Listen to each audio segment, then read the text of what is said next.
Aujourd'hui, on va faire un Bible Tour. Je vais vous présenter toutes les Bibles que j'utilise. Et on commence tout de suite avec la plus récente. C'est la Bible en gros caractères, éditée par la Société biblique de Genève. C'est une édition Louis II 21. Et ce que j'apprécie beaucoup, c'est qu'elle est en gros caractères. Ça va faciliter la lecture. Pour ceux qui n'arrivent pas trop à lire les petits caractères, c'est celle-là qu'il faut choisir. Il y a la Bible Journal de bord, donc toujours une édition second 21. Et dans cette Bible, ce qui est spécial, c'est qu'il y a des marges. Et vous allez pouvoir marquer des notes. Tout ce que vous voulez.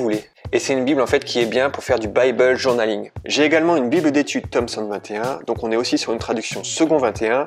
Et là, ce que j'apprécie, tout est dans le titre, c'est une Bible d'études.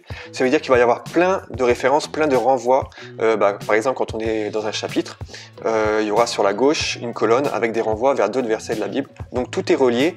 Il y a aussi des portraits, des références historiques. Bref, c'est une bonne Bible si on souhaite aller plus en profondeur dans l'étude biblique. La prochaine Bible, c'est The Bible. Donc une Bible en traduction français courant. Donc c'est plutôt une Bible pour les jeunes. Et puis ce que j'apprécie aussi, c'est sur les colonnes de droite et de gauche, toujours des petits rappels, des références historiques et des petites histoires. J'ai également dans ma collection une Bible que j'avais fait personnaliser sur mabibleperso.net. Et ce que j'apprécie le plus avec cette Bible, c'est que c'est un format plus petit que les autres Bibles. Et du coup, c'est celle que j'emporte le plus souvent avec moi, notamment pour aller à l'église. Et pour terminer, c'est pas ma Bible, mais la Bible de ma fille Loane qui a 10 ans. Et c'est la Bible des aventuriers. C'est une Bible pour enfants. Et ce qui est cool, c'est que dedans, c'est très coloré. Pour les enfants, c'est juste l'idéal. Et toujours en complément de ma Bible papier, j'utilise l'application Bible Strong qui me permet d'aller chercher le mot original qui a été utilisé dans ma traduction, donc que ce soit en hébreu ou en grec. Et du coup, ça va me permettre d'avoir une meilleure compréhension du texte biblique. Voilà, c'est la fin du tour. N'hésitez pas à me dire en commentaire quelle Bible vous utilisez chez vous.